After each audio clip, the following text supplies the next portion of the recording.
फुले चित्रपटावर आक्षेप घेतल्यानं शरद पवार गटाचे प्रदेशाध्यक्ष जयंत पाटलांनी टीका केली आहे। चित्रपटावर आक्षेप घेतल्यानं सेन्सॉर बोर्डाची मानसिकता लक्षात येते असं जयंत पाटलांनी म्हटलंय।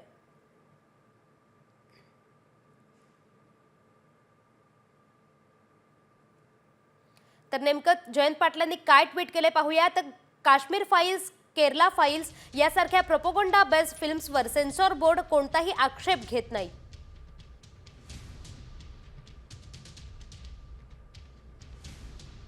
मात्र फुले सारख्या चित्रपटावर आक्षेप घेतला जातोय। व्हुईच नामदेव ढसाळ असा प्रश्न उपस्थित करणाऱ्या सेन्सॉर बोर्डात किती विद्वान लोक बसतात याची कल्पना आली होती। आता फुले चित्रपटावर आक्षेप घेतला जातोय, त्यातून सेन्सॉर बोर्डाची मानसिकता लक्षात येते।